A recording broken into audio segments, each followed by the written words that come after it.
have you struggled to sharpen your pastel pencils? If so, this is the video for you. I struggled with it for so long, but now that I know how I prefer to sharpen my pastel pencils, I want to show you so that you can stop struggling the way I did. So let's get into it. First is a knife. Now I know some of you guys are uncomfortable using a knife, so I will have another way to sharpen your pencils without a knife. Yes, I'm tired, I'm ready to go to bed, I'm thinking about night. But no, it's how to sharpen with a knife. I will show you later on in the video how to sharpen without a knife if you are uncomfortable using a knife.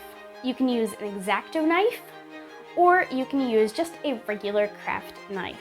This is by far the cheapest option, and hence why it's my personal favorite. It's also as straightforward as cutting off the wood by the tip of the pencil. Just go with the wood grain and not against it, and you'll be fine.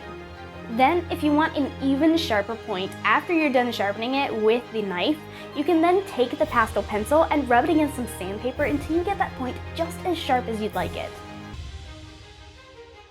But as I said earlier, if you do not feel comfortable using a knife, then I'd recommend a Swordfish sharpener.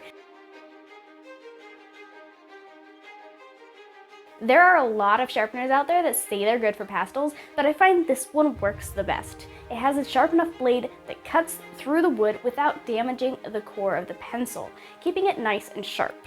This is by far the more expensive option of the two because in order for this to work, the blade needs to stay sharp, which means you'll have to change it whenever the blade gets too dull to sharpen the pencil effectively.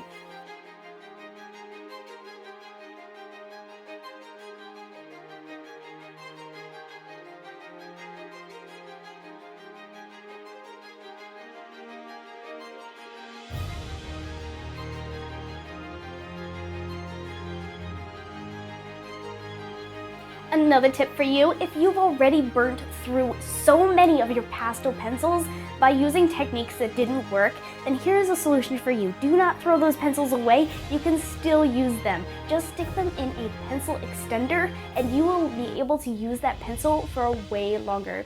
And you'll be a lot more comfortable using that instead of trying to grip that itty bitty little piece. If you enjoyed it, why not give me a like and leave a comment letting me know if you guys have any questions or any video ideas that you'd like me to make videos on. Anyways, thank you for watching, and until next time, God bless.